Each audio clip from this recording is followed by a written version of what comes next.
Sejam muito bem-vindos ao nosso 13º episódio do Pode Sene. Eu sou o Fábio Henrique, seu host. Estou ao lado, como sempre, da minha bela e digníssima esposa, Maria Alane. Tudo bem com você, meu amor? Tudo ótimo, melhor agora. Ah, que coisa boa. E sobre o que falaremos hoje? A missão de evangelizar. Olha só, temos aqui um podcast muito especial, então, né? Eu tenho certeza. Pela primeira vez falaremos sobre o Evangelho. Pois é, faz muito tempo que você queria, né? Faz muito, desde o primeiro, na verdade, meu amor, que eu tô querendo esse episódio aqui. Pra mim, eu tô muito ansioso. Eu quase sempre falo isso, mas hoje, de verdade, eu estou ansioso pra esse bate-papo, tá? Isso dependendo de você, acho que vai ter sempre, né? Vai ter, depende do nosso convidado também, né? Depende só de mim, não. E pra esse 13º episódio, temos um convidado muito pra lá de especial. Ele que é vigário paroquial aqui em Várzea Alegre, tá? Tem 1 ano e 2 meses de ordenado, natural de Juazeiro do Norte, apaixonado pelo ministério sacerdotal e por música. Falaremos mais sobre isso, né? Sim. Com certeza. Você acredita? Seja muito bem-vindo ao Pode Sene, Padre Jardel Felipe. Uma salva de palmas pro homem. Obrigada pela presença. Tudo bem, senhor padre? Tudo bem. Ah, Uma alegria também, viu? É um prazerzão te ter aqui, viu? Muito obrigado por ter aceito o nosso convite. Graças a Deus que deu certo, né? Sim. Graças a Deus. E antes de começarmos, então, nós temos um recado aqui dos nossos patrocinadores, né, meu amor? Sim. Queremos, então, destacar o Instituto de Saúde Integrada EasyCore, uma clínica que surgiu para prestar assistência em cardiologia e hoje oferece diversos serviços. Atendimento multidisciplinar, incluindo exames laboratoriais e de imagem, sendo referência aqui na região. Tá? Você pode, inclusive, caso você queira saber mais sobre a EasyCore, assistir o nosso último Pode Sene, que foi justamente com o casal EasyCore, né? Sim. A Samara e o Dr. Vitorino, coisa linda. Foi um papo muito bom, né? Foi um papo muito bom, é verdade. Se você busca serviço de saúde de qualidade como tomografia computadorizada e exames especializados, a EasyCore oferece tudo isso em um só lugar, com profissionais altamente qualificados e tecnologia de ponta. Estão sempre prontos para recebê-lo. Se você ainda não conhece, vale a pena conferir. Sua saúde agradece, tá? A EasyCore fica localizada na Avenida Vicente Alves Costa, 267, aqui em Várzea Alegre. E você pode também acompanhar o trabalho deles ali no @easycore.instituto no Instagram. Tudo bem, turma? Isso aí. Se precisar de alguma coisa, é só ir lá. Coisa boa. Então vamos lá para o nosso primeiro bloco. Bora. Podemos começar? Bora. Padre, seguinte, a nossa principal dúvida, assim, os desafios atuais aqui na comunidade, né? Como é que eles são enfrentados hoje? Quais são os maiores desafios hoje que a comunidade paroquial enfrenta? Nós temos em Várzea Alegre uma realidade muito positiva, né? Que é a religiosidade. As pessoas são muito, graças a Deus, né? São muito abertas, né? Nessa dimensão. E aí, nós só somos 2 padres, né? Para uma cidade na dimensão de Várzea Alegre.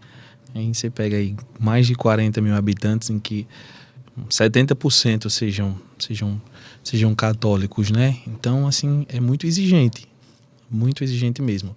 É diferente de algumas profissões, por assim dizer. Nós não temos ali um horário comercial. Só me procure neste horário, né? O padre não, o padre é padre 24 horas. Sim. E em qualquer lugar que o padre tiver, sempre o padre. E isso traz uma responsabilidade muito grande, né, no desafio, porque você tem que estar pronto sempre para as pessoas. E às vezes acontece assim um pouco uma injustiça, né? Que as pessoas não compreendem muito isso, né? Assim, se você adoece, ou então se você está de folga, ou então se você está de férias, né?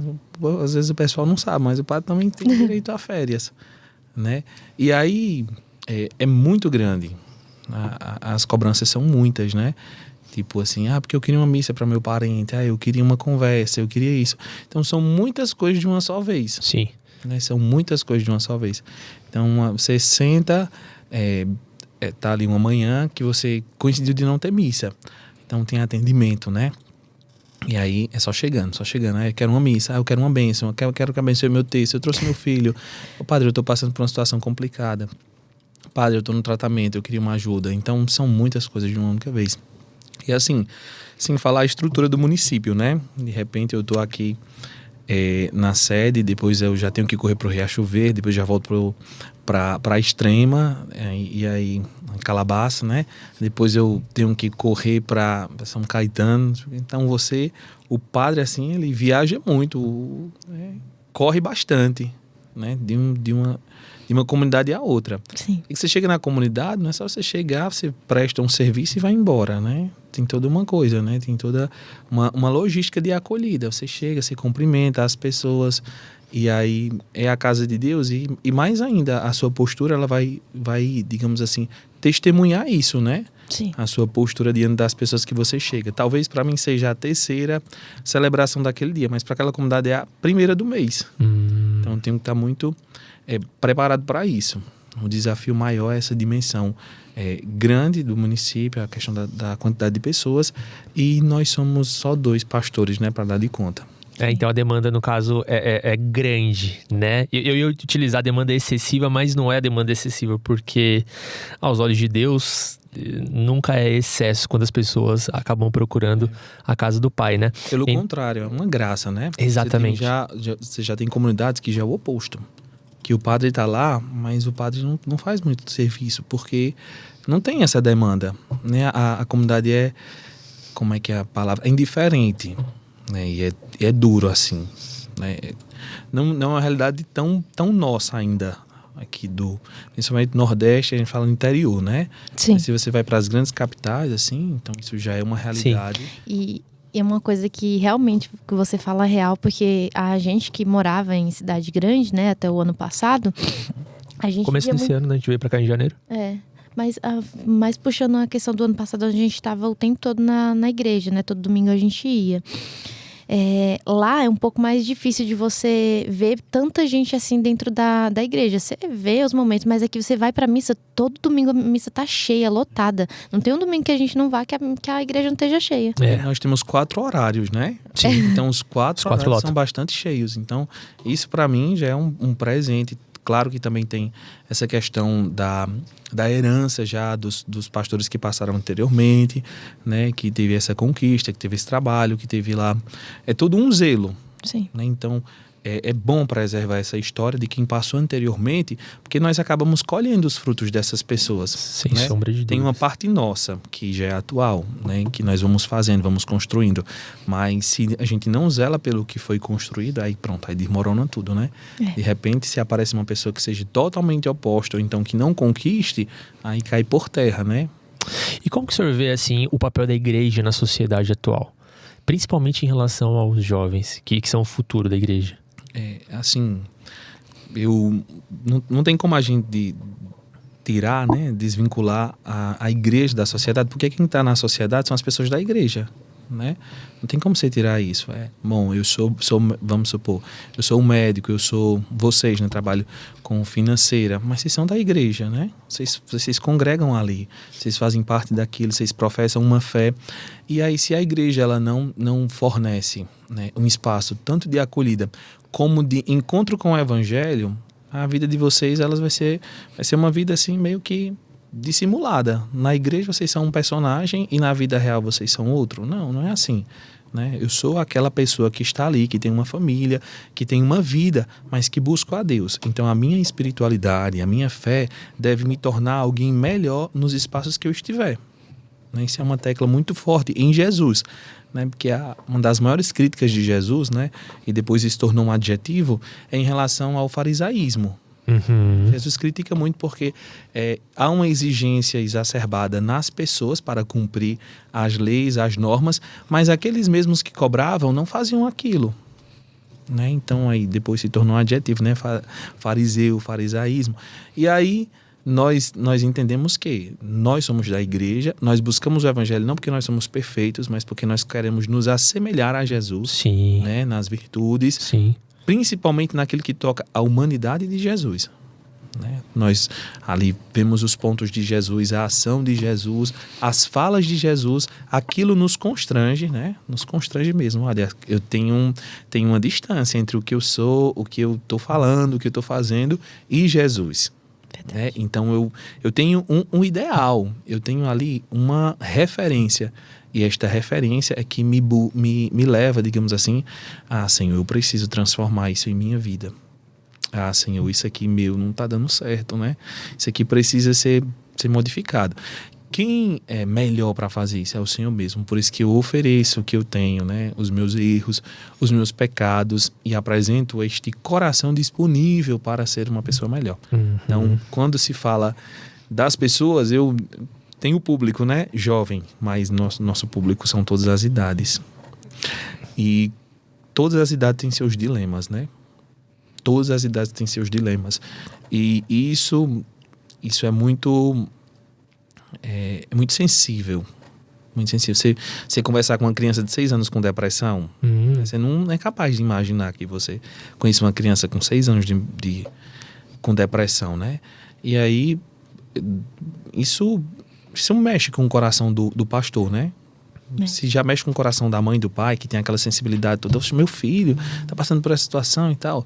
Então, para o pastor mais ainda, porque você conversa com todos os níveis de idade, você chega numa criança, num jovem, você fica, não, tem alguma coisa, a gente precisa ajudar, a gente precisa salvar, está no comecinho da vida, né?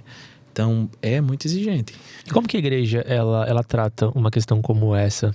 Ela trata como algo científico que dá para se resolver através da medicina, ou talvez pela falta da essência de você procurar ali uma casa, um ambiente com fé para que consiga, no caso, curar essa criança que tem apenas 6 anos de idade. Não sei nem se eu posso dizer se é curar uma criança, né?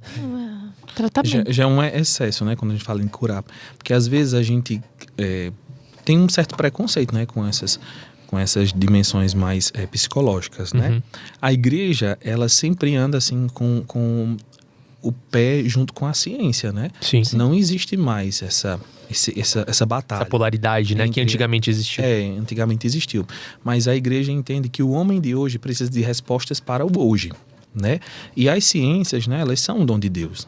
Cada ciência é um dom de Deus, né? Porque o ser humano, versado ali de capacidades intelectuais, de racionalidade, ele progride, né? Ele cresce, né? E aí, quando se observa que a ciência legitimou determinadas coisas, a igreja faz o seu estudo e ela vai acolhendo. Sim. Né? Nós temos várias encíclicas aí que estão voltadas para toda a dimensão do ser humano, né? Seja a ecologia, sejam elas algumas questões afetivas e também essas questões psicológicas. A igreja, ela não vai determinar, como as pessoas dizem, vamos rezar para ficar curado nisso aí. Não, existe um tratamento. Se existe um tratamento, nós devemos percorrer também esta dimensão que já foi um progresso humano para a sociedade. Às vezes acontece que alguns outros credos não pensam assim, né? Mas a nossa igreja, ela pensa nesse lado. Sim. Se a ciência obteve êxito com determinado tratamento, a igreja observa aquilo também com carinho e vai acolhendo, entendeu? Nós, no seminário, nós temos ali 5 dimensões do processo formativo, né? A dimensão acadêmica, Sim. a dimensão espiritual, a dimensão pastoral, a dimensão comunitária e a dimensão humana-afetiva. Na dimensão humana-afetiva, nós temos os nossos próprios confrontos pessoais, né? Nós temos ali encontros com todos os seminaristas. O seminarista é o estudante que está ali no seminário e vai se tornar um padre. E nós temos os encontros que são formativos para todo o grupo, né, para todos os seminaristas, independente de qual etapa, mas também temos ali os encontros pessoais com seu psicólogo, né? A diocese contrata os psicólogos e vai ajeitando ali as escalas de quem vai fazer esse acompanhamento. Nós temos o acompanhamento com o diretor espiritual, sim, temos o acompanhamento do diretor espiritual, com o confessor. Está indicado lá nas casas de formação quais são os períodos que a gente deve buscá-los, né? No período, uma vez por mês para o confessor, a cada 15 dias com o diretor espiritual ou uma vez por mês, e com o psicólogo, uma vez por mês ou a cada 15 dias. E se o candidato, ele demonstra interesse, ou então existe uma necessidade ali que foi manifestada pelo próprio profissional, né? Aí tem um acompanhamento mais personalizado ainda. mas não está dando certo se for aqui. A gente vai para a clínica do psicólogo, então tem todo esse acompanhamento. Então, é um dom também, né? Sim. Não é todo mundo que tem condições de frequentar um psicólogo, mas no seminário nós também temos essa graça de termos ali um acompanhamento para curar essas questões que já são muito pessoais. Até porque o dia a dia numa paróquia vai exigir muito disso, né? Esse tratamento mais humano, né? Que parte muito mais para a parte científica, de como lidar com situações adversas, né? Aí a questão psicológica, né?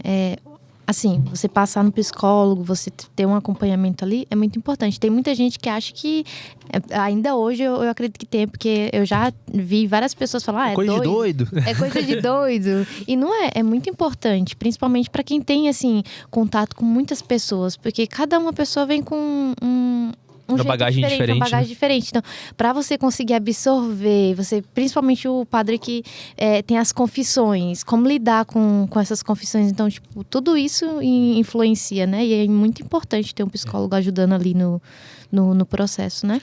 Esse período da paróquia é que eu não tive mais condições de me encontrar com a última psicóloga, que foi assim, uma mãezona, né? Que me acompanhou até o período da ordenação diaconal. Quando eu morava em Juazeiro, né? Ela tinha uma clínica lá e era assim, maravilhoso, né? E eram encontros quinzenais. Então eu fiz quase, se contar assim, do período que eu entrei no seminário até o ano retrasado, o ano passado, quer dizer, nós temos aí quase 8 anos de acompanhamento com psicólogo. E assim, só Deus sabe o bem que me fez, né? Sim. Total. Só Deus sabe o bem que me fez, assim. A gente tem que dar passos, né? Tem que apresentar as feridas, tem que dar uma visitada no passado e tentar ressignificar as coisas que ficaram lá e que tentam ali afetar o meu eu hoje. Sim. Né? Quem não teve essa experiência ainda com um psicólogo, quem tem preconceito, né, precisa ir. Porque é um divisor. Olha que importante o senhor falando sobre isso, viu? Uma liderança religiosa aqui, eu acho que tem um impacto muito grande, né, meu amor? Eu acho muito. E... O que a gente Como... Oi? O que a gente tem agora? O que a gente tem agora? Não, na verdade tem mais uma pergunta, posso? Pode. Eu gostei do tema. E eu queria saber de qual maneira, o padre, a igreja, ela tem se conectado ou pode se conectar melhor com a juventude em específica. Eu sei que você tem muito contato com os jovens, né? Tem até um movimento que o senhor lidera ali. E eu quero saber como é que é a lida com essa galera, que querendo ou não, é o futuro da igreja. Assim, nós temos vários projetos, né? Da igreja no mundo, uma igreja no Brasil. E aqui em Vaz Alegre nós temos o EJC, né? Sim. Mas fora isso, nós temos vários outros movimentos que diretamente não estão ali trabalhando para os jovens, ou então não existe um slogan para a juventude, mas que tem um trabalho com a juventude. Primeiro porque todo lugar existe uma família, né? Tem um pai, tem uma mãe. E se ele tem a experiência de Deus, ele quer que os filhos também tenham, né? Sim, justo. Ele quer que os filhos também tenham. Mas aí, nós... o maior de todos, o maior trabalho que nós fazemos com a juventude é estar acolhida, né? E, além do mais, estar preparado para as respostas. Porque as perguntas da juventude são perguntas bem elaboradas. É mesmo? E são desafios, né? Porque nós temos um embate. Nós temos ali a sociedade que prega determinados temas que são, na maioria das vezes, contrários à forma da igreja enxergar o ser humano. Sim. E isso entra ali em parafuso na cabeça do jovem. Porque na igreja ele escuta uma coisa e fora ele escuta outra. Sim. Às vezes até na escola, algum professor e tal...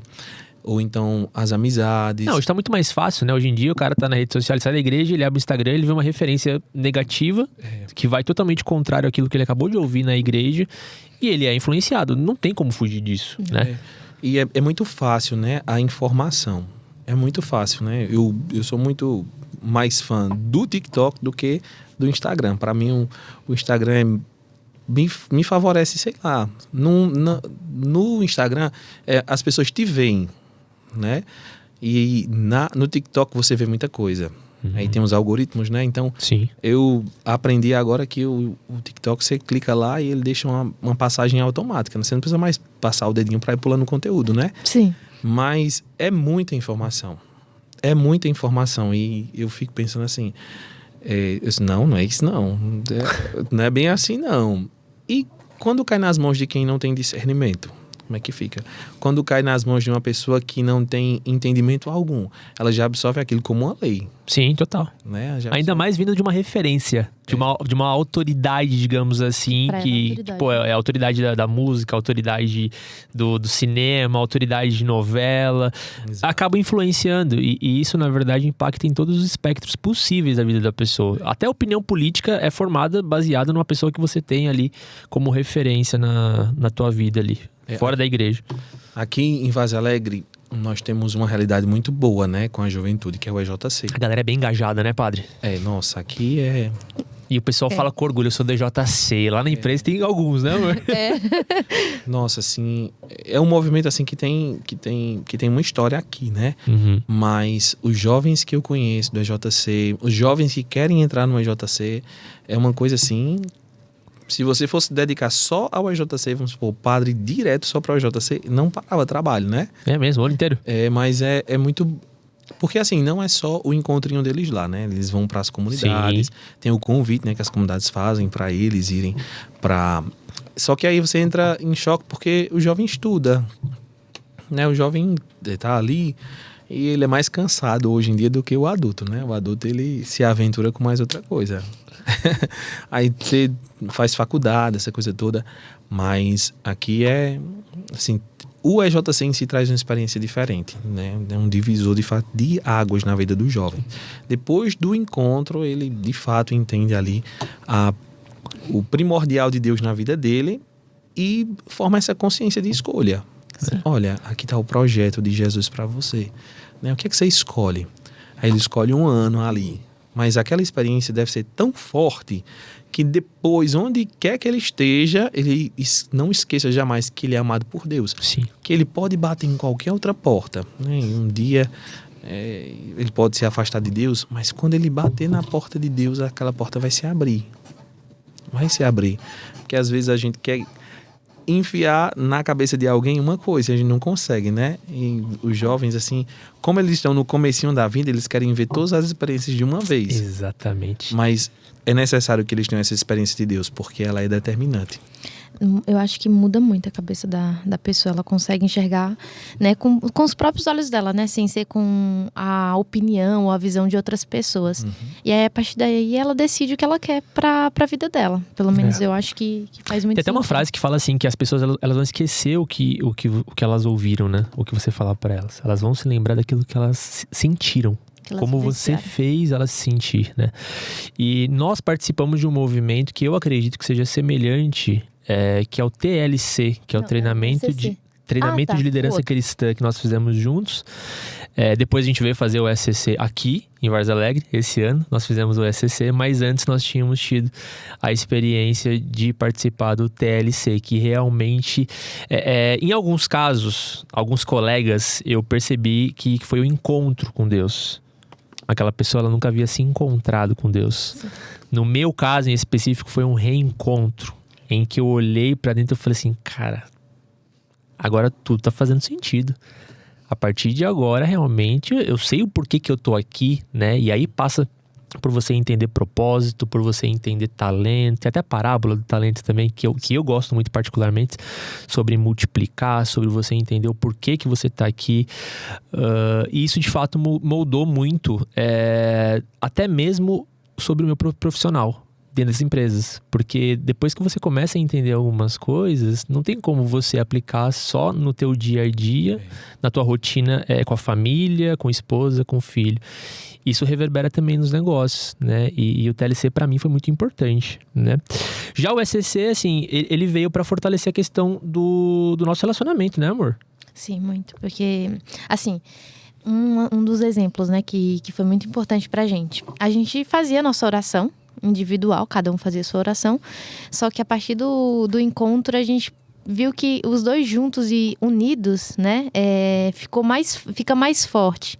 Então, quando um tá mais para baixo, o outro tá junto, né? Não que a gente não fazia, mas é diferente. Você passa a olhar com outro olhar. Então, eu acho que foi muito importante. Eu acho não, né? Eu tenho certeza que foi muito importante pra gente ter vivido o momento do SCC. Né? Muito bom, muito bom. E aí fica a pergunta, né, amor? Será que hoje tem promoção? Eu tô com fome No já. Black já. Ô, Ele Miguel, não queria que eu falasse Ô, Miguel, isso. será que hoje tem promoção? Olha lá. Eita, que esse espaço tá ficando bonito. Tá ficando, ele tá lindo já, né, amor? Olha isso aí. A galera ali, coisa boa. Sim, eu pergunto e eu mesmo respondo. Sim, tem promoção. Segunda a sexta, eles têm várias promoções. E um cardápio que vai dos sushis mais frescos aos pratos tradicionais da culinária japonesa. Cada refeição é uma experiência única de sabores autênticos e qualidade incomparável, Olha tá? isso. Eles funcionam, só não funcionam às terças, né, ô Vivi, que você me falou? Só de terça-feira que eles não estão abrindo, o resto da semana É o dia de folga. é o dia de folga na terça-feira. O resto da semana, a partir das 18 horas, você pode ir até o Black Já, porque eles estão localizados na rua Antônio Alves de Lima, número 160, tá? Ou fazer o teu pedido no @black_jap_sushi, tanto no presencial como no delivery. Aproveita, galera, e siga eles lá nas redes sociais, tá? Olha lá. Cozinha trabalhando, coisa boa, coisa boa. Obrigado, Miguel. E aí a gente volta aqui pro nosso segundo bloco, meu amor. Vamos. Vamos falar um pouquinho da palavra, padre? Vamos, Sempre bom, né? com certeza. Na sua opinião, quem foi o maior empreendedor da Bíblia? Já dando a introdução, porque assim, majoritariamente o nosso público é formado por empreendedores. São pessoas que vêm aqui buscar insights para os seus negócios, tirar boas ideias, compartilhar boas ideias também. E, cara, eu acho que a tua resposta vai fazer muito sentido para muita gente, mas principalmente para mim. Eu acho assim que não tem como falar de outra pessoa a não ser de Jesus, né? Nós temos em Jesus aquele que elevou a dignidade do trabalho, né? Tornou o trabalho agora uma fonte de bênçãos. Se nós prestarmos atenção ali no Gênesis, né? O trabalho entra como um castigo, né? Adão e Eva pecaram ali, foram expulsos do jardim e recebem de Deus ali uma paga pela sua atitude. Vocês vão trabalhar e comer do suor do trabalho de vocês. Olha só, era algo ruim, então. Então o trabalho entra como um castigo. Caraca. Eles não precisavam de trabalhar. Não precisavam trabalhar de forma alguma, porque eles estavam tendo tudo de mãos beijadas. Deus fazia por eles, né? Não era ninguém. Nós temos Deus servindo o homem ali, né?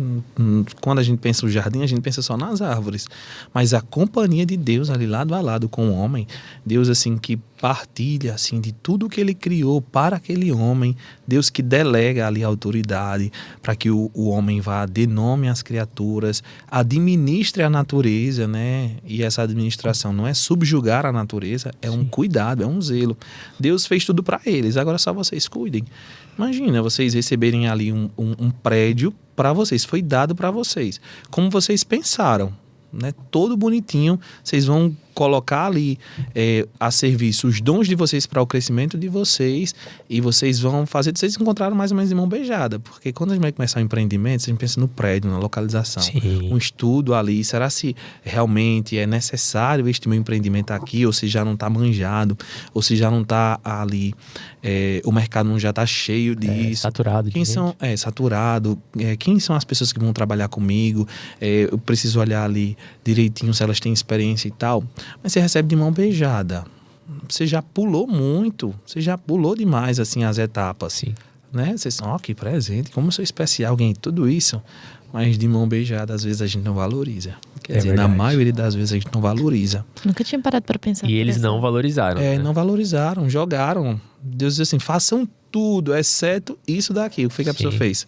O que Deus fez ali, a regra, né? Sim. Nossa, aí... Como é que ficou? Ô, padre, eu tenho uma dúvida maior sobre isso. Antes da gente entrar aqui na resposta de fato para a pergunta, que o senhor já cravou que é Jesus Cristo, né? Deus sabia que eles iam pecar? A onipotência, né, e a onisciência são ali características de Deus. O plano, né, temporal é diferente. Né? O tempo, a contagem do tempo e do espaço é diferente para nós que estamos no mundo. Sim. Quando nós tratamos disso em Deus, nós falamos de eternidade. Sim. Né? Então, por isso que nós temos um grande dom, que é ali a liberdade. Nós escolhemos a nossa história. Então a gente tem o livre-arbítrio. A gente usa muito só a palavra livre-arbítrio, né? Sim. Só que fica uma coisa muito ou racional demais Sim. e distante, Meio distante cético de às nós. vezes, né? É, meio cético. Mas quando fala da liberdade, as pessoas compreendem. Eu tenho liberdade de ir e vir. Eu tenho liberdade. Só que essa liberdade minha, ela vem com responsabilidade. Porque se eu escolho, eu devo assumir as consequências. Total. Né?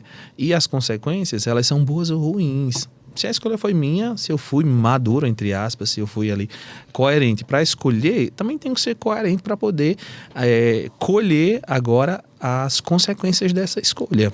Verdade. Né? Deus, de tudo Deus já sabe.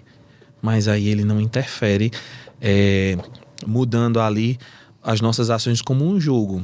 Nós somos livres. E Deus quer que nesta liberdade que Ele nos deu, nós o busquemos. Sim. É na liberdade que Deus nos deu que nós o buscamos. Ô Senhor, eu tô tão cansado hoje. Meu menino, né, no caso de vocês, tá doente e tal. Mas não vou conseguir ir para a missa hoje, mas eu vou rezar aqui com ele. Né? Entende como é? Na liberdade eu vou buscando a Deus. Deus está vendo que a criancinha de vocês está doente. Está vendo ali o esforço que vocês tinham, o desejo, o projeto que vocês tinham de fazer tal coisa, de ir para uma missa, ou então de ir para uma oração na casa de algum conhecido que havia convidado vocês e tal. Mas as condições reais estavam ali limitando vocês para ir, não dava certo. Né? Então, mas mesmo não indo, vocês fazem ainda um esforço de se encontrarem com Deus. Vocês estão entendendo como é? Total. Aí Deus olha para eles assim, olha, tá vendo? Eles não podiam fazer aquilo que eles gostariam, mas eles estão fazendo ainda um pouco do que é possível. Né? Deus não quer o sacrifício, né? Quer misericórdia. Jesus nos exorta. Boa essa. E aí, ele vê isso e leva em conta. Leva em conta que às vezes nós exigimos demais de Deus. Né? Exigimos demais. E Deus não é essa dureza toda. Não é essa dureza toda. Ele é justiça porque é misericórdia. É misericórdia porque é justiça. E eu gosto de pensar em Deus assim, nesta dimensão. Ele conhece as nossas fraquezas, os nossos pecados, né? Mas Deus sempre está apostando que nós podemos melhorar. Né? Deus não fica ali, olha, mas você fez isso, né? Fica nos recordando o passado, né? Não é assim que Deus trabalha. Não é assim. E esta experiência que nós todos precisamos viver de Deus, ela também vai ser ali uma mudança total de vida. Porque nós passamos, depois que nós temos essa relação com Deus, né, esse encontro com Deus, com a sua misericórdia, aí nós passamos também a ser misericórdia com os outros. Nós só vamos ser capazes de perdoar os outros se nós experimentamos verdadeiramente o perdão de Deus. Se nós nos sentimos perdoados ali. É uma experiência. E é única, né? Cada um vive ela. Cada um vive ela. Total. Pois é. E falando de Jesus, assim, quando eu parei para refletir sobre essa pergunta, eu pensei em vários nomes, em várias histórias. Pensei na história de Jó, que era muito bem sucedido, né? Que teve que abrir mão das coisas dele, depois ele recuperou em dobro. Pensei em Salomão, né? Que é o homem mais rico e próspero, sábio da história, né? Teve um império gigantesco aí, filho de Davi. Só que quando a gente traz para a visão, para a ótica de negócios, talvez, de empreendedorismo, cara, Jesus Cristo foi, assim, de longe quem mais teve sucesso, né? Foi e ainda né? Porque exatamente, por conta dos frutos, né, que foram gerados, né, que foram germinados ali, e sobre uma ótica de escala também. Porque quando a gente fala sobre quantidade de adeptos que seguem o ministério de Jesus Cristo, ele começou a missão dele com 12, né? Hoje são bilhões de pessoas, né, que acreditam e vivem segundo aquilo que Jesus pregou há milhares de anos atrás. Então, sobre a ótica de negócio, Jesus Cristo, sem sombra de dúvida, ele conseguiu ali a maior escala quando a gente traz para o mundo dos negócios. Do sucesso, né? Exatamente. E engraçado que eu já penso em uma parte interior, né? Na parte que Jesus trabalha. Né? Trabalha tanto ali no início antes do início do ministério público de Jesus, né? Que Jesus viveu, entre aspas, ali 33 anos, né? Sim. Mas só 3 anos foram de pregação mesmo. A pregação de Jesus, essa vida pública, como nós chamamos, né, de Jesus, só se deu em 3 anos. Então Jesus passou 30 anos no anonimato, mas ele não ficou sem fazer nada. Jesus aprende uma profissão, né? Aprende a profissão de seu pai, né? Jesus carpinteiro. E esta profissão dele, né, quem favorecia ali o sustento da sua casa, dele e da mãe dele. né? Então, temos Jesus que trabalha, Jesus que aprende um ofício, né? A palavra é essa, né? Jesus que aprende um ofício e Jesus que se entrega, né, naquele ofício. Se você assistiu aquele filme de Mel Gibson, você tem Jesus brincando com Nossa Senhora no momento que ele está fazendo uma mesa, cadeira. Sim. Né? Então é bom você pensar nisso, que Jesus também fez exerceu um ofício, né? Por isso que a gente diz, Jesus elevou a dignidade do trabalho. O trabalho não como mais uma imposição, como um castigo, mas também um trabalho como aquele que te dá condições de manter-se, de crescer, de se aperfeiçoar, mas também de ajudar o próximo. A finalidade do trabalho também é essa, ajudar o próximo. Não é só a mim mesmo, né? É ajudar o próximo. Servir o próximo daquilo que ele está precisando. Porque assim, cada um tem suas capacidades, né? Cada um tem os seus serviços. A pessoa me pede uma ajuda, eu vou dar conforme eu posso ajudar. Sim. A pessoa, eu quero tal coisa. Meu filho, eu não posso dar a você desse jeito. Né? Eu não sou a pessoa, não sou Elon Musk, né? Eu posso te ajudar assim, é o que eu tenho. Você aceita, né? Então, o meu trabalho me dá condições de te ajudar assim, né? Agora, quando nós olhamos para esta outra dimensão de Jesus na vida pública, Jesus que traz para junto de si 12 pessoas de forma mais íntima, para a eles explicar as parábolas com palavras mais simples, para chegar nos detalhes. E não sei com quantas pessoas vocês trabalham, mas trabalhar com o outro em si já é complicado. Imagina com 12 como Jesus. 12 personalidades. Nós temos um caso engraçado, né? Que é os chamados Boanerges, né? Filhos do trovão. Jesus pediu para que eles entrassem numa cidade e o pessoal não achou que eles eram bem-vindos ali. Sim. Porque Jesus não ia ficar naquela cidade, Jesus ia passar por ela e ir a outra. Só que meio que esses povos eram rivais, entendeu? E o povo não recebeu bem Jesus. Aí os discípulos chegaram para Jesus e disseram assim: o senhor quer que a gente reze para cair fogo do céu nessa cidade?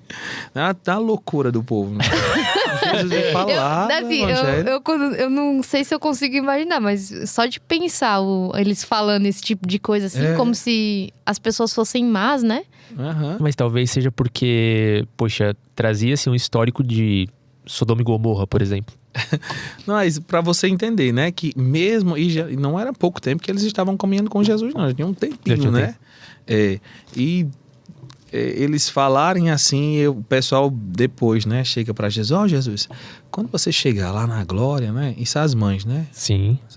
Coloca um filho meu à sua direita e outro à esquerda, né?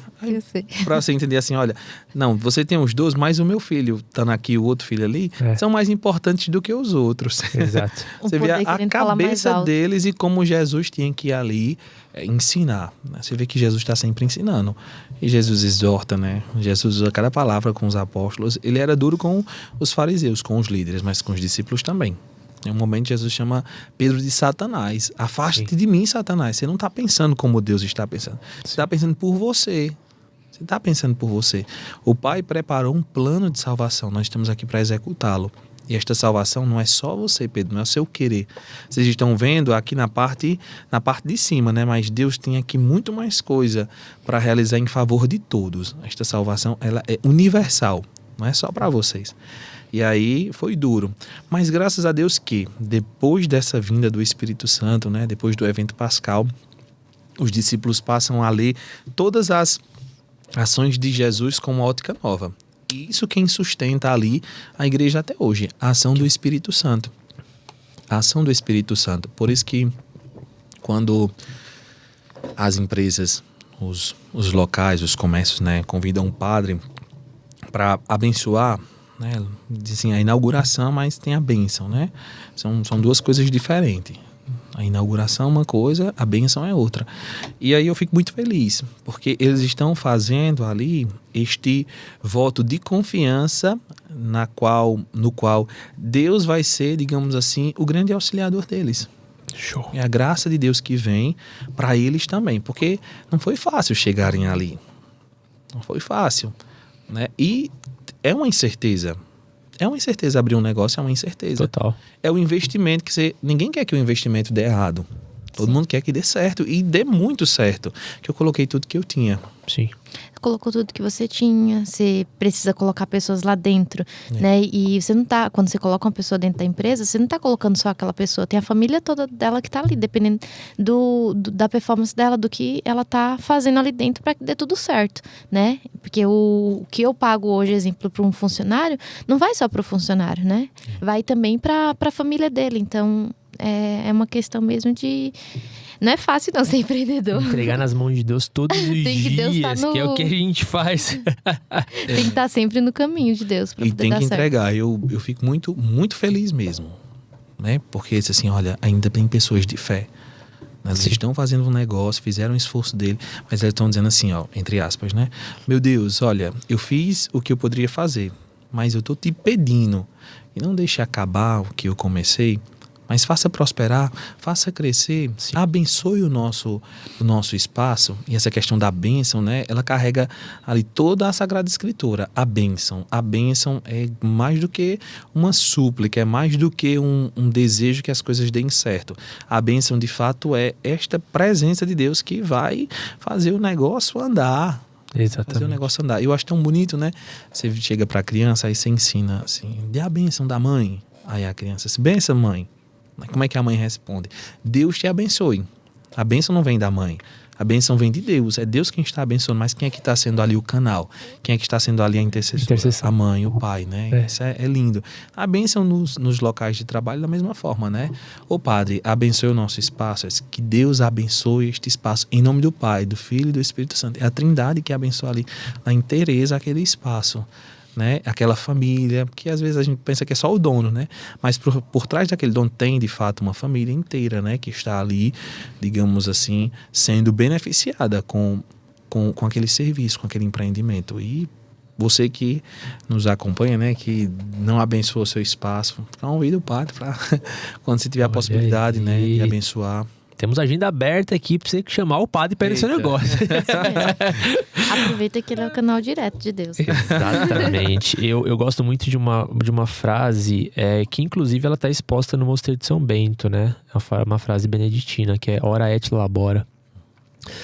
Né? Reze e trabalhe. Né? Na essência é você trabalhar como se Deus não existisse e ter fé como se não precisasse trabalhar, né?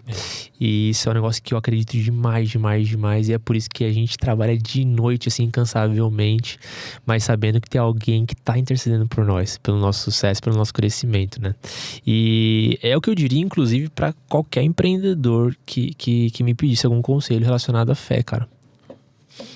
E, inclusive, eu tenho certeza que essa mensagem ela vai chegar em muita gente que precisa ouvir, né? Porque não é à toa que as pessoas chamam o Senhor para ir abençoar lá um novo empreendimento, né? Para fazer uma inauguração. Não é à toa, né? Tem toda uma questão ali de fé que muitas vezes não está ligada à religião, mas é muito importante que essas pessoas elas tenham esse discernimento de entender que nem tudo está na força do nosso braço, nem tudo está dentro do nosso controle, né?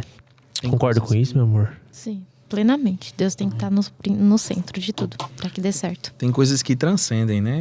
A nossa própria força, né? Nós somos limitados demais. E aí, não é concebível, né? Alguém que não reze, que não acredite, né? Que exista, de fato, alguém que possa lá o acompanhar, o estimulante da nossa vida, né? Deve ser primordialmente a oração.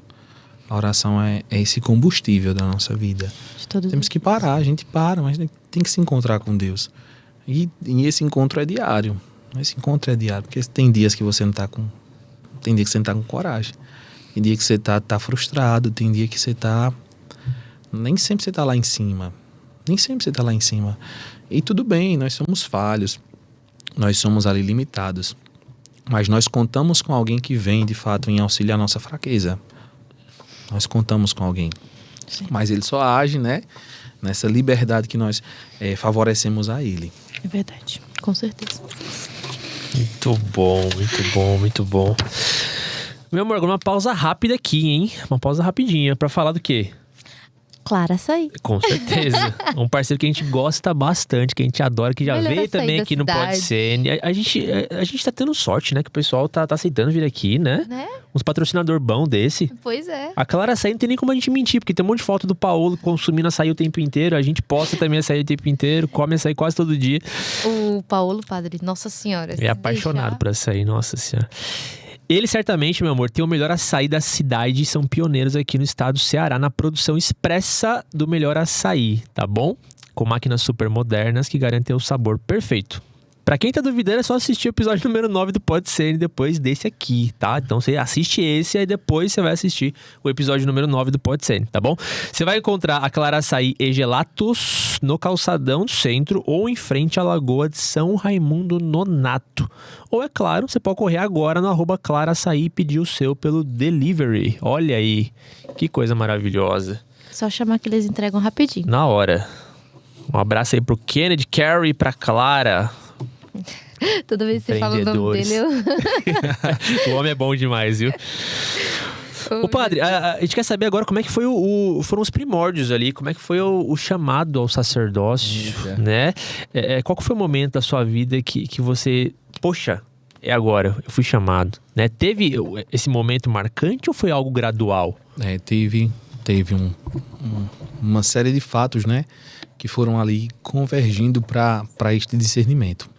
E Deus é maravilhoso porque Deus age na história do homem, né? Se nós olhamos ali os primeiros livros da Sagrada Escritura, eles são meio que uma contagem posterior. Depois que as pessoas não tinham mais com que se apegar, né? Perderam tudo, estavam ali em uma terra estrangeira e outras pessoas chegam, não pode ser assim. Desde o início Deus está conosco. E aí foram surgindo ali os primeiros livros que foram recordando, fazendo uma leitura da vida deles, dos antepassados, de que Deus estava presente. Isso aqui não foi graças ao nosso esforço, não foi... Então, desculpa te interromper, padre, mas assim, as primeiras escrituras então não foram relatadas in loco. Elas foram relatadas depois de um textos, tempo. Né? Ali você tem uma confusãozinha ali dos autores, né? Principalmente Pentateuco, né? Você tem que olhar que é uma narrativa que não é eu estou vivendo tudo isso, estou relatando. E nem com Jesus aconteceu isso, né? Você imagina, as pessoas estavam fascinadas para ouvir Jesus, para se encontrar com Jesus. Você acha que eles iam perder tempo? Até porque não tinha bloco de anotações como nós temos hoje, né? Vamos tomar nota, Jesus está falando isso. Não. Foram palavras tão profundas que marcaram eles, né? A comunidade e tal. E depois eles, vamos passar limpo. Né? Vamos aqui fazer o arquivo dessas coisas aqui, porque existe uma comunidade que precisa entender quem é Jesus, né? O que foi que ele fez, o que foi que ele disse, como foi a sua vida e tal. Então existe esse relato posterior, né? Entendi. Eu sempre tive essa dúvida, assim. Eu sempre me perguntei, mas será que alguém tava ali anotando alguma coisa? Aí depois eu parei e eu falei assim, não, isso não faz sentido, porque a galera realmente tava seguindo ele. E agora assistindo The Chosen, meu amor, a gente ficou... Eu tive quase que a certeza, padre, que tinha alguém anotando, porque Mateus tá o tempo inteiro ali, não sei o que, anotando, não sei o que e tal. Daí eu falei, não, tá vendo, olha lá, ó, tinha alguém anotando de fato, né, pegando cada relato do que tava acontecendo nas passagens. Mas é que a maioria dos filmes, eles contam, né, ou das séries, elas contam algo que às vezes tem que fugir um pouquinho da realidade pra que seja vendável, meu amor. Sim. No caso aí, nós temos... Se tivesse falado de João, né, que estava tomando nota, porque é um evangelho muito mais rebuscado. Você tem um texto que a linguagem é altíssima, né? Não dá para você ler assim, literalmente, né? Você tem que ter um conhecimento prévio para você compreender o texto. Se você vê Lucas, você tem um intelectual que está produzindo ali. Você tem um documento que já usa outras palavras, mas que já tem uma outra intenção de mostrar uma outra realidade. E você tem Marcos, que é mais rápido. Olha, eu preciso aqui de um documento para poder mandar para as pessoas lerem agora e saberem quem é Jesus. É um documento mais curto, uma carta mais curta, na verdade, um evangelho mais curto. E uma produção mais curta, mais sucinta, mais rápida, direta. Mas também tem ali os seus cortezinhos, né? As suas palavras. Então, falar sobre a produção literária na Bíblia é Vai ser o próximo tema. O próximo tema do nosso podcast vai voltar para falar só sobre isso.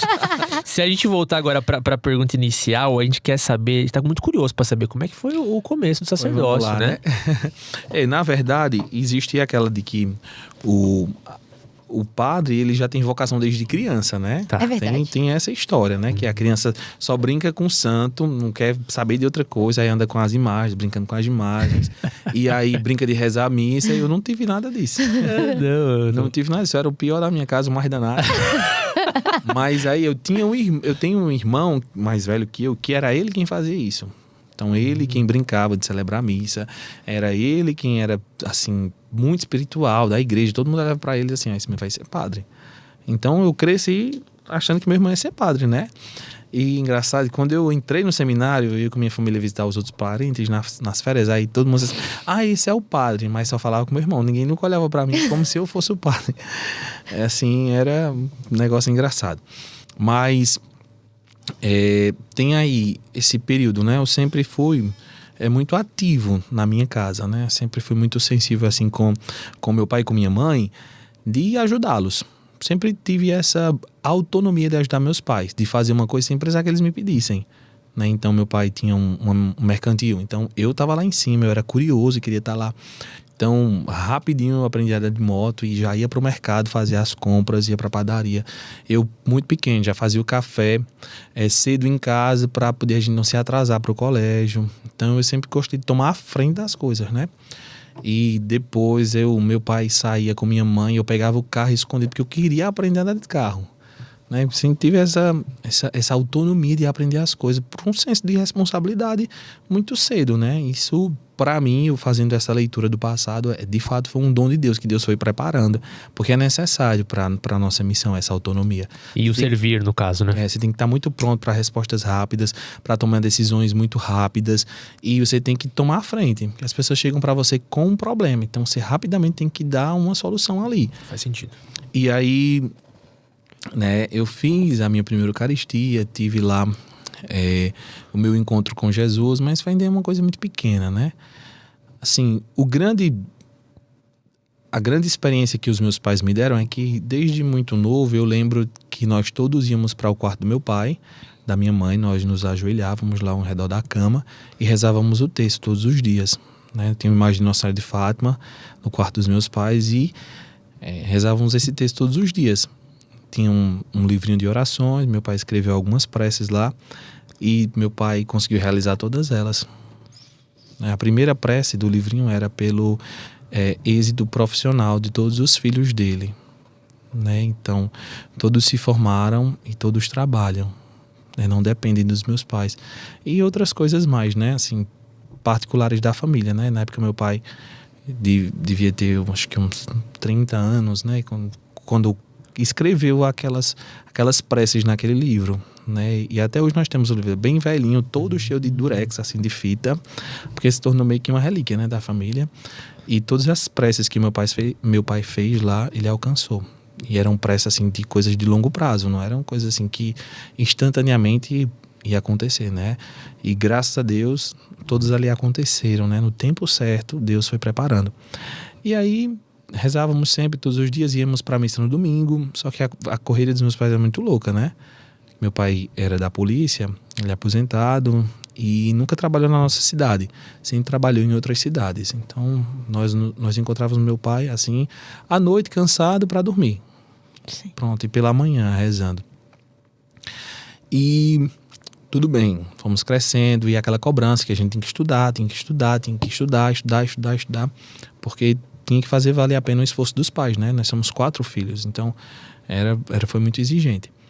E aí, eis que eu estava para fazer a crisma, né? Perto ali dos 14 anos, e eu me apaixonei por uma pessoa, né? Que eu, assim, gosto muito dela. E aí disseram assim, olha, você não vai conseguir ficar com ela, porque ela é da igreja. E ela vai ser coroinha. Pra você ficar com ela, você tem que estar perto dela, que o pai dela não gosta dessas coisas, não. Aí você falou, nessa daí que eu vou ser coroinha. Eu vou ser coroinha também. Se essa é a minha chance, eu vou ser coroinha também. E o meu irmão tinha sido coroinha e tal. Aí eu já velho, né, que eu via coroinha, os coroinhas tudo pequeno, né? Até que idade? Sem cortar até sua uns vida. 18 anos, né? A gente aceita. Dá trabalho demais para não brigar com os pequenos, né? Tem saber equilibrar. E aí,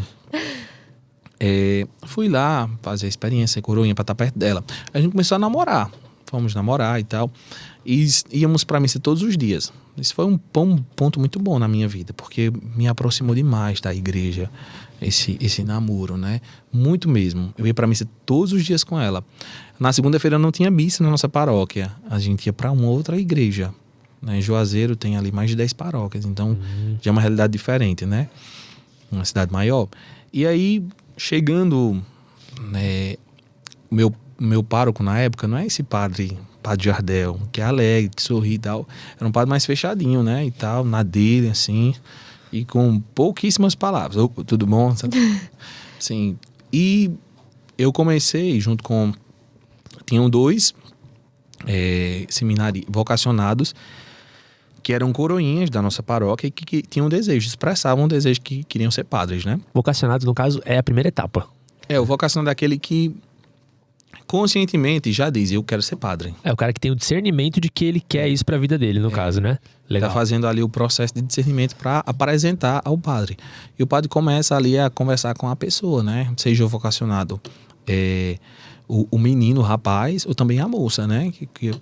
O nosso primeiro contato é com o nosso pároco, para expressar, olha, padre, eu tenho esse desejo aqui. Olha, padre, eu vejo o mundo dessa forma e tal.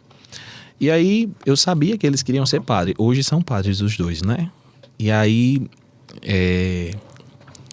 chegou num momento que os padres, eles não celebram só na igreja matriz, nas paróquias, na paróquia principal, na igreja matriz de cada paróquia, né? A matriz é muito bonita, é linda, porque todos os investimentos estão na matriz. Sim. Né? Como se fosse a sede de uma empresa, né? Sim. Tá ali na matriz. Já as capelas, não. As capelas já são ali, estão começando e tal. E quando eu comecei a ir com eles e o padre para as capelas, aí eu comecei a notar uma diferença, né? Não só estrutural, mas também na piedade do povo. Tem mais aquele espírito de família. Porque na paróquia, vocês chegam lá, às vezes você conhece 1 ou 2 pessoas, 10 clientes que estão lá na missa, mas na maioria das vezes é a pessoa que você só vê lá. É verdade. Né? Na comunidade, não. São pessoas da rua, do bairro, são seus vizinhos, é tudo muito próximo. Então, Sim. tem um ambiente muito mais familiar. O número é reduzido, mas a intimidade é maior. E aí eu fiquei, nossa, que o negócio é diferente. Tem um café, tem aquela acolhida. O padre chegou assim, a pessoa mais importante. Oi, padre, tudo bem? Nós estávamos com saudade, assim, o padre 1 vez por mês, né? Em cada comunidade. E eu ficava, aqui é diferente a missa aqui, né? Na cabeça, eu achava que a missa era diferente. Sim. Mas aí, tudo isso foi entrando ali no rol das coisas que foram me tornando assim mais atencioso com alguma coisa que eu não sabia de fato o que era. Até que chegou o momento que eu vi as pessoas, padre, reze pela minha família, padre, não tá bem. Ou então, eita, padre, essa semana foi uma semana tão difícil. Ou então, olhava, ei, padre, nós vamos tentar fazer uma rifa, porque olha aí como é que tá as paredes. Vai chover e nós vamos perder tudo que nós já construímos até agora. Então, chegar numa missa com ele e não tinha bancos, não tinha cadeira para as pessoas sentarem, elas pegavam os tijolos da construção e sentavam lá. E era a melhor missa que tinha. Não tinha o cantor, não tinha a cantora, era o padre e tal, simplesinho, e as pessoas, e era a missa. Então, tudo isso foi mexendo comigo, né? Não, o que é que esse homem tem? Porque ele não tem carisma, ele não chama a atenção, ele não faz nada, e as pessoas são tudo loucas por ele, né? Não, tem alguma coisa aí. E foi andando mais com ele, andando mais com ele. E cada lugar que eu chegava, eu ficava assim, sabe? Aquele sentimento que eu nutri também pelos meus irmãos de cuidado, de zelo e tal, agora estava vindo para o outro lado, o lado das pessoas que vinham para a igreja. Então, foi criando em mim uma necessidade de estar com elas, de estar com as pessoas. E foi um negócio meio louco. E eu fiquei assim, eita, aí tem alguma coisa diferente. Até que, né, ainda estava namorando, apareceu uma propaganda de um cartaz na nossa paróquia, de um encontro vocacional que ia acontecer no seminário. Uhum. E a frase era, você já pensou em ser padre? Né, olha aí, o papel do marketing, né? Era um cartaz todo azul, só o prédio amarelo e a frase. Nossa. E o endereço direitinho, né? E aquele na hora Na hora me chamou a atenção, nunca esqueci, né? Olha, uma parede escura, não tinha luz na parede, não era um cartaz para ser visto. Oh, meu Foi Deus. estrategicamente o pior lugar. Era Deus. Mas quando eu, botei o olho, você já pensou em ser padre? Eu disse assim, eu tô pensando agora. Aí eu fui falar com um dos meninos assim, aí, é porque eu vi ali um cartaz ali fora, convidando para alguém que quer ser padre. E disse assim, você vai? Eu disse, vou, por que você quer ir? Eu disse assim, eu queria ir. Eu disse assim, vai falar com o padre?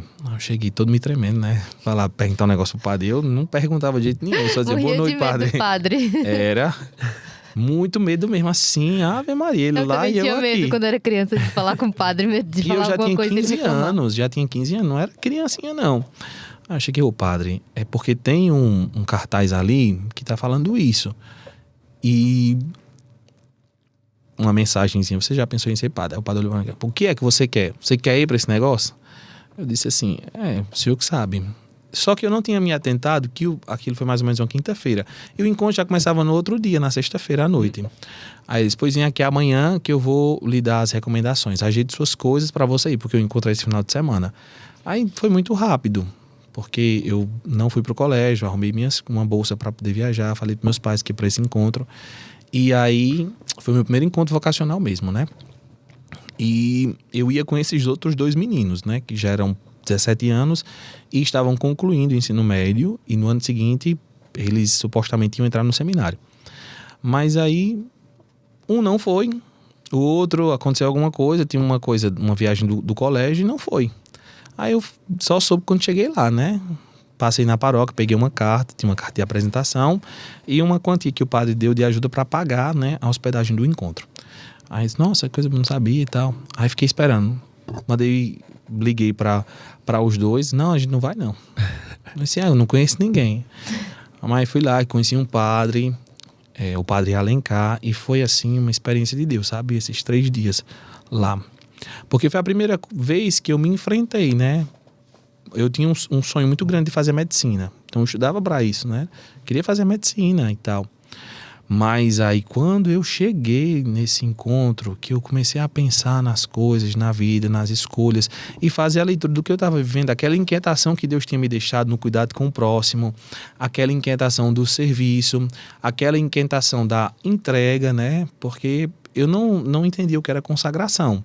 Você se consagrar a alguma coisa. Mas eu entendi que existia uma entrega da pessoa, do padre ali.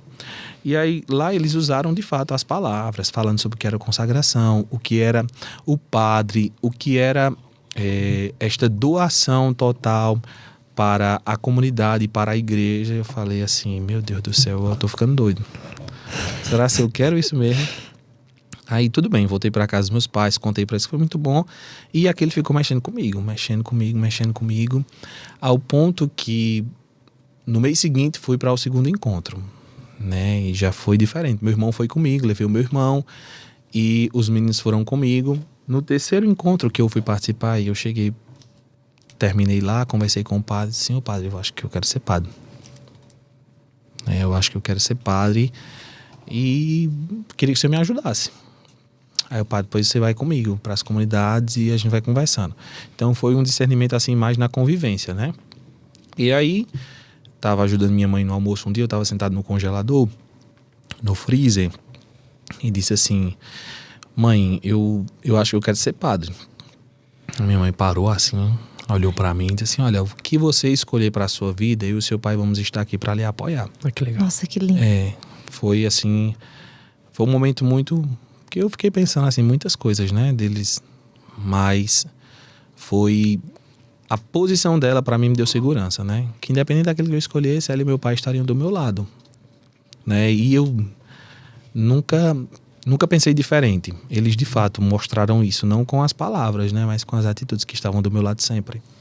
Até que aí depois eu cheguei para a menina e disse, olha, eu vou para um encontro vocacional, porque eu tô pensando em ser padre, e aí eu tô só te avisando, né? Depois não fala mais comigo, tá tudo acabado. E aí terminou e pronto. Aí eu participei dos encontros vocacionais livre, pude pensar direitinho na vida, né? E escolher. E o ingresso pro seminário foi decisivo. O ingresso pro seminário, um padre chegou para mim na minha missa de envio e disse assim, olha, você vá para o seminário, mas só volte padre. Uau. Né? E no seminário eu me lembrava muito disso, né? Olha, o padre disse, mas não é assim, a vida é a minha vida, né? Quem vai ver tudo sou eu, não posso viver em função do outro. E no dia da minha ordenação, o meu pai, eu estava me arrumando em casa, meu pai disse, você lembra que o padre disse aquilo para você? Vai, só volte padre, pronto, hoje você vai dormir de uma forma diferente, você vai dormir padre, né? Então, de fato, aconteceu aquilo que ele disse. Nossa. E foi... Muito lindo. Foi uma experiência louca, né? Mas muito gratificante. O encontro com Deus, assim, olhar... Deus foi me preparando em coisas que, para mim, é muito natural e hoje que são necessárias demais. São necessárias demais. Eu disse, olha, se na minha vida eu não tivesse vivido aquilo, hoje eu não sabia lidar com essa situação. Se na minha vida não tivesse acontecido aquilo e tal... eu não estaria aqui. Deus foi preparando, Deus foi conduzindo de um jeito que eu só sou padre porque Deus quis. E ele juntou cada detalhe. O fato dos seus pais te apoiarem, né? As coisas sempre estar ali, né? Pronta para poder acontecer. Porque pelo menos na minha visão foi isso. Tudo foi conduzido por Deus. E a minha família, aquela família que rezava o terço, ainda hoje é aquela família que se ama, que se cuida, né? Mesmo de longe tem essa preocupação. A gente percebeu nos áudios que o senhor recebeu durante a missa, né? No finalzinho da missa. A gente se emocionou porque dá pra você sentir o amor das pessoas através da voz, né? E agora ouvindo o senhor falar e contando a história de como o senhor chegou até aqui, poxa, a sementinha ela foi plantada primeiramente pelos seus pais, né? Te mostrando ali sobre a fé deles. E obviamente, né, que total. E o outdoor que você viu, você quer ser padre? Já pensou em ser padre? Quantas crianças podem ter lido aquilo ali e poxa, não é pra mim, não faz sentido pra mim, né? Realmente a semente caiu em terreno fértil, né? É isso mesmo. Amém. E assim, uma das coisas que você falou foi sobre todas as noites vocês rezarem, né? Pela manhã. Pela manhã? Pela manhã. Olha, 5 horas da madrugada. 5 horas da madrugada, né? Lá em casa, quando eu morava no sítio, minha mãe fazia isso todas as noites. Só que sítio, né? Simples, a casinha ali. A gente tinha uma mesinha assim, que ficava do lado dos santos, assim, né? E todas as noites, praticamente, a gente rezava ali o terço. Todos nós. Às vezes o pai estava junto, quando o pai não estava junto, era eu e ela, os meus irmãos, porque ela tinha um propósito pro meu irmão, né? Enfim, mas me trouxe essa memória que fazia muito tempo que eu não lembrava. E agora, quando nós estamos juntos, né? Tirei férias agora no final de setembro, e aí rezar a missa só com a minha família, nossa, só eu, meus irmãos, meus pais. É assim, não dá para explicar. Oferecer o sacrifício da missa, que para mim é a oração mais importante, e é para a igreja, né? Nós estamos ali com o próprio Jesus e só eu e os que ele me deu, a minha família, né? E a gente poder rezar juntos. É especial demais. Nossa, não tem comparação. É um família... presentão, né? Por isso que eu bato muito nessa tecla da família, né?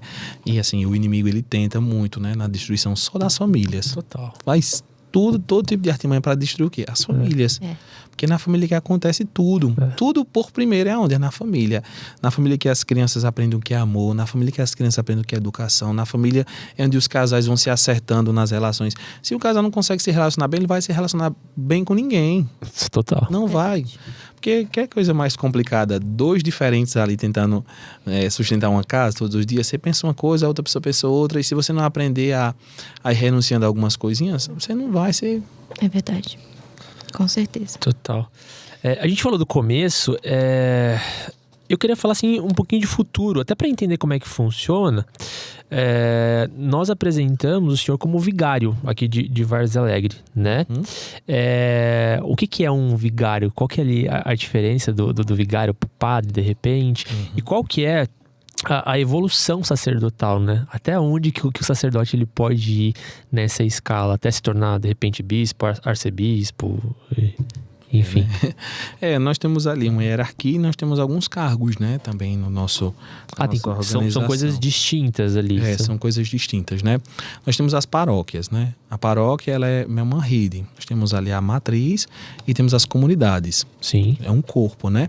A mas a cabeça é a paróquia. E quem administra essa paróquia é o pároco. Temos o administrador paroquial, o pároco. E aí ele tem os colaboradores dele, né, que são os vigários.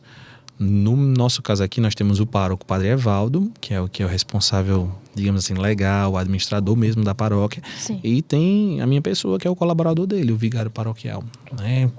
O pároco só existe um em cada paróquia. Vigários vai depender da necessidade. Talvez não precise de vigários, talvez precise de 5 vigários. Então vai depender muito de como se articula. Nós não temos um plano de carreira, né? Não temos um plano de carreira para o ministério.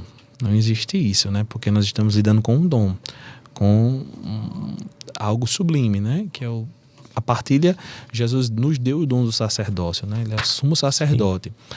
Mas aí nós temos ali um processo, né, de formação. Nós temos o seminário, nós fazemos 2 faculdades, filosofia e teologia. Sim. E somos ordenados.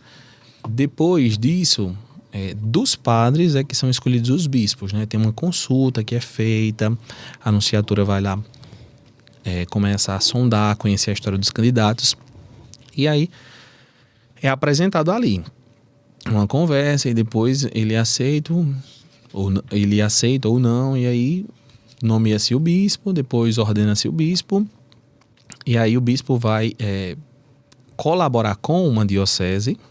Ainda tem isso, né? Vai ser auxiliar de uma diocese, ou então vai ser o titular desta diocese, né? Sim. Ele vai ser o bispo mesmo ali que vai comandar uma diocese.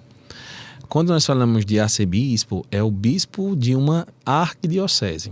A arquidiocese é uma diocese que deu origem a outras dioceses. É algo maior, no caso. É um cargo maior. Um cargo não, no caso, uma responsabilidade maior. É uma responsabilidade um tanto maior, né? Primeiro porque ele está numa diocese que é referência. Segundo porque ele está numa diocese que ela congrega em torno de si outras dioceses. Sim. Né? Mas uma articulação mais de sensibilidade pastoral. Vamos supor, nós temos um regional só Ceará, que tem uma forma de se articular, de pensar diferente dos demais regionais, dos demais estados no Nordeste, né? Que já é diferente do Sul, que já é diferente do Sudeste, que já é diferente das demais regiões do Brasil, né? Então, é bom quando a gente conversa. A cultura daqui não é a mesma cultura lá em Santa Catarina. Então, sim. Tudo tem que ser conforme ali, tem que pensar ali a articulação diocesana, né?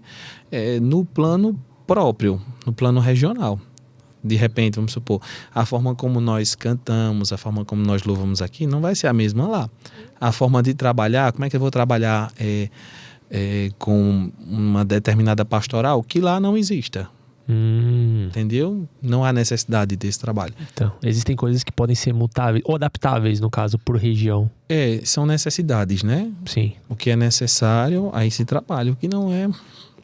Mas vamos supor que de repente surge a necessidade, aí as dioceses elas conversam ali, apresentam ali estas situações. E não tem esse plano de carreira, não. E quando é que vai ser bispo? Não existe. Não tem essa cobrança. Você é vigário, quanto que você vai ser paróquio? Não tem essa cobrança. Se diga assim, quanto mais maior o cargo, né, maior a responsabilidade. Sim. E quanto maior a paróquia, maior a responsabilidade. Né? Eu, no meu cantinho, de vez em quando estudo algumas outras coisas, né? No seminário, nós temos essas 2 graduações, né? Filosofia e teologia. Mas aí eu fui me atrevendo a outras coisas. Fiz pedagogia, fiz docência do ensino superior, fiz música litúrgica. Fiquei me aventurando em outro curso, mas aí vamos ver se vai dar certo para poder ver se dá para acrescentar alguma coisa, né? Na vida, no intelecto, para favorecer melhor a evangelização. A gente nem falou sobre a parte musical do senhor. Acho que cabe mais um podcast aqui, né, amor? Porque senão esse aqui ia durar pelo menos umas 2h30. Ai, Jesus. Antes da gente fazer a última pergunta de encerramento, você quer deixar um recado pro pessoal, meu amor? Eu tenho um recadinho muito importante. Miguel, olha você aí. Corta pra essa câmera aqui? Corta pra essa câmera. Como é que você faz aquela vozinha? Dê o recado pra galera aí, meu amor. Pessoal, se você está precisando de dinheiro para montar o estoque, né, um dinheiro extra para a semana ou para alguma necessidade, aqui na Sene você consegue até R$ 3.300 diretamente com a sua fatura de energia, né? As parcelas vêm lá na sua faturinha, você não precisa se preocupar com comprovação de renda, né? E é liberado para negativada. Então, aproveita, porque a Sene tem um crédito fácil, rápido, que libera em até 2 horas e o pagamento é via Pix. Aí vai ter um QR Code aqui na tela que você pode só escanear. Se você não conseguir escanear, aqui na descrição a gente tem o link que direciona direto para o nosso site e você pode estar preenchendo lá o formulário, né? E um dos nossos especialistas vão estar entrando em contato com você. Né? E uma coisa que eu percebi, meu amor, você falou que o pagamento do empréstimo é feito via Pix, né? Que a pessoa ontem teve problema no Pix no Brasil inteiro. Meu Deus. Né? Todos os bancos deram algum probleminha, outros mais, outros menos, né? Mas os nossos clientes, e foram dezenas de clientes que nós atendemos hoje, ontem, na verdade, né? No Brasil inteiro. Todos eles receberam o empréstimo deles até o final do dia. Ou seja, não teve atraso, todo mundo recebeu bonitinho e você pode ser o próximo, tá? Então, não perde tempo não. Escaneia o QR Code na tela ou vai na descrição aqui desse episódio, vai ter o site para que você possa cair para dentro, né? Isso. Vem pra Sene. Vamos lá. Eu tenho a última pergunta, meu amor. Na verdade, tem 1 milhão de perguntas. Por isso que eu preciso de mais episódios. Ô, padre, só quero te fazer um pedido online. Ele não pode se negar, pessoal. Se alguém quer ver o padre aqui novamente, por favor, deixa nos comentários. Exatamente.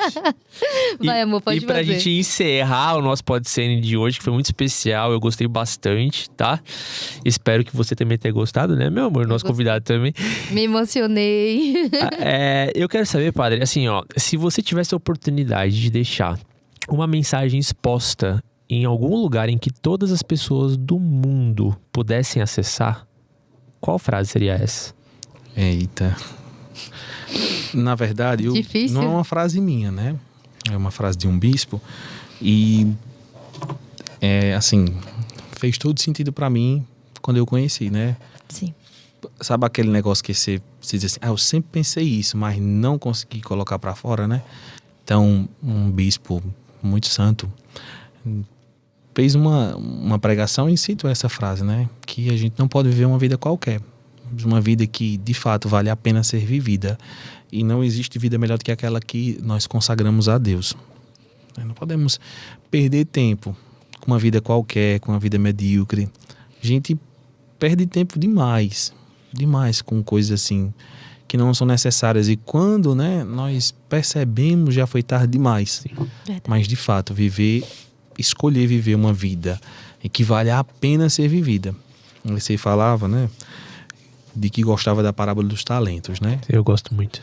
Deus deu talentos diferentes às pessoas, mas não porque ele julgasse que um merecesse tal coisa, mas era que cada um tinha uma capacidade diferente. Sim. Deus também foi honesto nessa situação. Mas ele só pediu que você multiplicasse aquele dom, só aquilo. Nós que somos egoístas e pensamos demais. Deus deu alguns dons às pessoas. O máximo que a gente faz, né, é retribuir a Deus, em forma de agradecimento, a multiplicação desse dom. Né? E os dons, eles fazem a diferença na nossa vida. Os dons, quem seríamos nós se não fôssemos os dons? Nós olhamos assim, Deus me deu essa capacidade. Olha, eu posso crescer na minha vida com aquilo que Deus me deu, sem eu ter pedido, ou então sem eu nem merecer. Sim. Sem nem merecer. Mas o maior dom que Ele nos deu foi a vida. Verdade. Esta vida é um grande dom que Ele nos deu. Vale a pena você viver. É tão bom viver.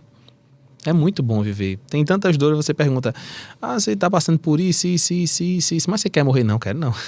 Ninguém quer morrer. Não. Viver é bom demais, mas não viver de qualquer jeito. Sim. Não viver de qualquer jeito. Viver de fato uma vida que vale a pena ser vivida. Digna. Eu gaste, né? Como dizia o bispo, a minha vida por uma causa que vale a pena. Olha que forte. Que eu gasto a minha vida por uma causa que de fato vale a pena. Sensacional. Senhoras e senhores, esse foi o Padre Jardel. Salva de palmas! Obrigada, viu, padre, pela sua presença. Foi fantástico. Padre, onde que as pessoas te encontram nas redes sociais? Eu tenho um Primeiro Instagramzinho. O Instagramzinho. Eu não sei bem direitinho. É Padre Felipe Jardel, tá lá. Vai estar na descrição aqui do vídeo também. Se quiser mandar uma mensagem lá, eu não vou olhar bem, mas é muita coisa. Muita coisa. Ele tem muito seguidor, gente. Mas eu de vez em quando dou uma olhadazinha lá e... dá pra dar uma olhada. O pessoal vai gostar de acompanhar. O padre, inclusive, é bem ativo nas redes sociais lá quando ele consegue, né? Ele posta algumas coisas que... Mas me encontrava para nossa paróquia. Vinha para nossas missas. Eu vou ficar muito mais feliz de poder dar um abraço apertado em você. O padre gosta de abraçar, conversar com você, né? Dar uma bênção. É isso mesmo, gente. Show. Vai pra missa do padre, porque é muito boa mesmo. Eu gosto bastante. Ele é um padre diferenciado, tá, gente? Ele canta. Eita. Tem uma didática muito boa, que faz toda a diferença no entendimento da palavra, né? Pra quem tá ali acompanhando. E se a missa for comigo, leva a reca da família todinha, viu? Não deixa assim. Tem que levar. Eu levo o Paulo. O Paulo ali faz e acontece lá O na padre igreja. o padre deve ver sempre o Paulo correndo pro lado pro outro, né, Com Paulo? certeza. Arrastando os pais pro lado pro outro. E quando não vão, aí o padre também sente falta, viu? Olha aí, Verdade. tá vendo, né? Você tá ouvindo aí, puxão de orelha. Vocês me encontram no Instagram, @FabioHCN e no @GrupoCN, né, amor? Isso mesmo. E te encontram onde? No Maria Alane Sene, mas vocês vão ver muito mais lá no Grupo Sene, porque eu fico lá o tempo todo. Ao nosso convidado, muito obrigado. Foi um prazer recebê-lo. Espero de fato que volte mais vezes. Espero de coração. A nossa ilustre audiência, muito obrigado. É sempre bom ter você aqui. Não se esqueça de se inscrever no canal do Grupo CN, Não cai o dedo não, viu, gente? Não cai o dedo. Ó, clica aí no negocinho. Você vai curtir o vídeo também para que o YouTube olhe para isso e fale assim: olha, esse vídeo é interessante. Merece ser entregue para mais pessoas. Então curta esse vídeo, compartilha naquele grupo lá com a galera da família, a galera do futebol, a galera do beach tênis, né? Que aqui em Varzalé tem muita coisa de beach tênis. Compartilha esse grupo tudo aí. Muito obrigado também aos nossos patrocinadores queridos que estão conosco aqui toda quarta-feira. Um forte abraço, né, meu amor? Até o próximo episódio e tchau, tchau.